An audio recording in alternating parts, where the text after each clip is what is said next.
Florentino Pérez a mis un coup de pression à un joueur du Real Madrid parce qu'il n'est pas satisfait de son niveau. Écoute bien, je t'explique tout ça. Bon, ça se passe quand même un peu mieux pour le Real Madrid, en tout cas en termes de résultats, parce que voilà, c'est vrai que le contenu des matchs, encore contre Séville, malgré la victoire, c'est quand même assez mauvais. D'ailleurs, l'équipe a été sifflée. Mais on apprend dans la presse espagnole que Pérez, il a recadré un joueur. Ce joueur, c'est, sans trop de surprise, Vinicius Junior, qui a été sifflé contre Séville d'ailleurs. Vendredi, avant le match, il y a eu un repas de Noël entre les joueurs et Florentino Pérez. Et c'est au cours de ce repas que Florentino Pérez a dit qu'il en attend encore bien plus de Vinicius Junior. Voilà la source, c'est un article du journal AS. Alors ça veut pas dire que Florentino Pérez veut dégager Vinicius, ça veut pas dire que Florentino Pérez et Vinicius sont en clash. Loin de là d'ailleurs, puisque l'article explique que le Real Madrid soutient Vinicius face au sifflet du public. Mais ça veut dire que Vinicius, il ferait bien de se bouger et d'améliorer son niveau s'il veut rester au Real Madrid en tout cas. Et Pérez, on sait qu'en privé, c'est quelqu'un qui ne garde pas sa langue dans sa poche, donc il a clairement fait savoir à Vinicius ce qu'il attendait de lui. En tout cas, si toi t'es fan du Real Madrid, dis-moi en commentaire, est-ce que tu es d'accord avec Florentino Pérez? Est-ce que tu penses que Vinicius doit faire mieux? Oui ou non? Réponds-moi en commentaire et si tu veux être au courant de toute l'actu des Merengues, comme d'habitude, je t'invite à t'abonner.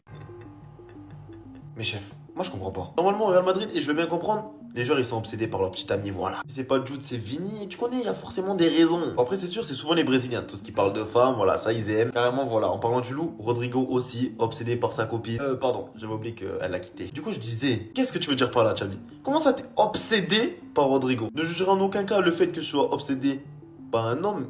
Mais Rodrigo, qu'est-ce qu'elle va penser ta femme? Tes enfants? Xavi, qu'est-ce qui va pas chez toi? Et puis tellement obsédé que t'es parti date au tacos avec lui? Mais reste concentré mon garçon. Moi je t'ai déjà parlé hein. Si t'es pas capable d'assumer cette demoiselle, je peux m'en occuper. Qu'est-ce que t'es en train de nous faire là? Tu perds trop la tête en ce moment. Déjà en conférence de presse tu te trompes de match.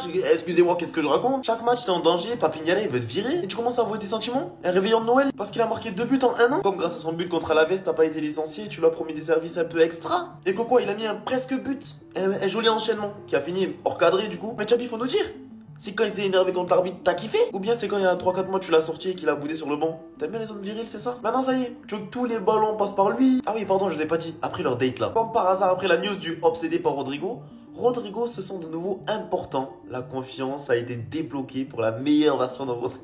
Commence à comprendre pourquoi Rodrigo est pourri gâté, pourquoi il avait refusé de jouer à droite, personne lui a rien dit, donc maintenant on le met où il veut, pourquoi tout le monde l'idolâtre pour 2 buts en 1 an. Mais Chabi, sache un truc, hein. Tu peux être obsédé par Rodrigo, mais Rodrigo, c'est pas les gens comme toi qui l'aiment. Voilà, lui il aime les femmes. C'est vrai que j'ai peut-être fait un after l'été dernier à Marbella avec sa go là qui tentait de gérer. Vu que le lendemain il a récupéré, forcément que je suis allé balancer en DM à sa meuf. Et du coup bah il s'est fait larguer. Mais c'est pas une raison hein. Ça serait bête que je m'en occupe.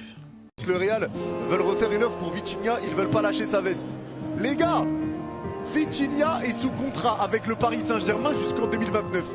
Les gars, franchement, est-ce que vous croyez au fait que Vitinha va rejoindre le Real incessamment sous peu? Moi je vous le dis, j'y crois zéro. Lâchez l'affaire, lâchez l'affaire.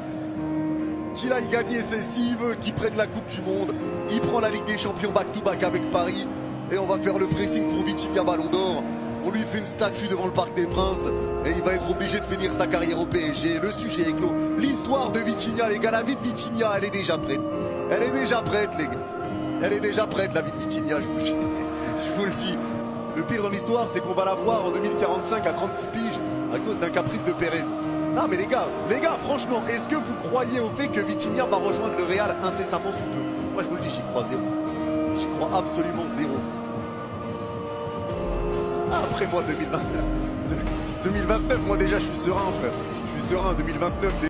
L'actu foot côté Real, on se mercredi matin. C'est parti. Vu que le foot maintenant c'est les stats, asseyez-vous, je vais vous donner une. Le Real, c'est l'équipe qui a raté le plus de grosses occasions créées. Vous avez bien entendu, on crée beaucoup d'occasions, mais on en rate beaucoup aussi. Après la petite vacance, l'objectif du Real, c'est d'appuyer sur Tchouaméni et Kamavinga au milieu de terrain. Surtout Kamavinga, j'espère que les blessures, tu vas laisser en 2025. Et en attaque, tout indique que Alonso, il veut que les ballons passent par Rodrigo. Pour lui, c'est lui l'homme clé en attaque. On verra bien si ça continue comme ça. Vous avez entendu qu'il y avait une possibilité que Mastantuono part en prêt, mais bon, vu qu'Hendrick vient de partir, je pense pas qu'il va partir, donc apparemment tout indique qu'il va rester. Suite à l'officialisation de Hendrick à Lyon, il a reçu quelques messages, notamment de Karim Benzema, un Lyonnais, vamos. Et on a Kylian Mbappé. Vas-y, wesh, bonne chance. Côté Mercato, ça nous intéresse. En cas de départ de Vinicius, son objectif est clair, c'est de jouer en Première Ligue entre City et Chelsea. On verra bien. Il y a Manchester United aussi qui est intéressé apparemment. Wesley qui joue actuellement à Roma, c'est un latéral droit. Il intéresse le Real et le Barça. Surtout qu'on a compris qu'apparemment Carvajal va partir à la fin de la saison. Et oui, on a vu que Carvajal, il est parti visiter son beau-frère Roselu. Il y a moyen qu'à la fin de la saison, il signe dans ce club-là. Oui, la piste Ruben Neves, ça chauffe énormément justement au sein du club Al Hilal. Il craint un petit départ gratuit de Ruben Neves. Et on termine avec cette information. Apparemment, le Thiago Silva a été proposé au Real pour un contrat de 6 mois. Oui, il a 40 ans. Mais quand tu vois notre défense, ce mec-là, je suis désolé, même à 50 ans, il peut nous aider énormément. Hein. Donc voilà, mes Madridistas, quelques infos côté Real. On se mercredi matin. Si Luka Modric serait resté au Real Madrid, les gars, est-ce que vous pensez que certains cadres qu'on a aujourd'hui au club auraient le même comportement avec lui? Parce que Xabi Alonso voulait garder Luka Modric et Luka Modric voulait rester au Real Madrid, mais malheureusement, il savait que la décision n'allait pas dépendre d'eux. Moi les gars, franchement, si je vous dis ce que je pense, je sais que Luka Modric aujourd'hui, il a plus le coffre pour tenir 90 minutes au Real Madrid au milieu de terrain, mais en vrai, la chose qui aurait été intéressante, c'est de garder ce joueur pour avoir vraiment un vrai leader collectif dans l'équipe. Un joueur qui va savoir calmer et gérer les égos de chacun de par son expérience. Parce qu'on avait vu qu'à l'ancienne, lui et Toni Kroos, les gars, c'était vraiment les deux leaders du Real Madrid qui savaient vraiment gérer les égos de tout le monde, et aussi Karim Benzema. Parce que quand Cristiano Ronaldo il est parti du club, les gars, on sait que Benzema il a vraiment endossé ce rôle de leader qui manquait au club. Et grâce à ce genre de présence, les gars, on a vu des joueurs comme Vinicius qui se sont vraiment concentrés sur le football. Mais maintenant, aujourd'hui, qui est là pour endosser ce rôle de leader? Et franchement, les gars, pour ça, on aurait dû garder Modric. On sait que c'est un gars qui a vraiment un bon leadership. Et aujourd'hui, si on parle d'ancienneté, le joueur le plus ancien qui a ce rôle-là, c'est Dani Carvajal. Mais est-ce qu'il a les épaules pour? Est-ce qu'il a la mentalité pour être un leader? Les gars, n'hésitez pas à me dire ce que vous en pensez en commentaire. Et comme d'hab, n'oubliez pas de vous abonner pour m'envoyer de la force. Les actus mercato du mardi 23 décembre, c'est parti. On commence tout d'abord avec Vini Junior, bien sûr, joueur du Real Madrid. On apprend aujourd'hui que Vinicius veut une prime de renouvellement de contrat, mais le Real Madrid n'est pas prêt à payer, bien sûr, cette prime demandée, bien sûr, par Vini Junior. Le joueur veut tout de même rester au club et prolonger son contrat. Des nouvelles également concernant l'ancien joueur, par exemple, du Paris Saint-Germain, Giovanni Lo Celso. Et ce joueur qui est actuellement du côté du Betis, c'est l'Inter Miami, club où joue un certain Lionel Messi, les gars, qui souhaite le recruter dès janvier prochain. On va parler cette fois-ci de Manchester United qui n'exclut pas la signature d'un milieu en janvier et a discuté de Ruben Neves en interne. N'oubliez pas que le joueur portugais de Al Hilal, les gars, il est en fin de contrat, en fin de saison. Et Manchester, les gars, pourrait passer à l'action dès janvier pour l'avoir, bien sûr. Donc Al Hilal écouterait les offres de plus de 17 millions d'euros pour le joueur à 6 mois de la fin de son contrat. Et toujours, tiens, avec Ruben Neves, donc on parle de Manchester, mais peut-être aussi du Real Madrid. Donc Sami Al-Jaber, ex-joueur d'Al Hilal, sur un potentiel départ de Neves, il a dit « Je crains que Ruben Neves quitte Al Hilal pour rejoindre le Real Madrid ». C'est un de ses anciens coéquipiers qui a dit ça, qui pourrait rejoindre le Real Madrid à la fin de son contrat l'été prochain.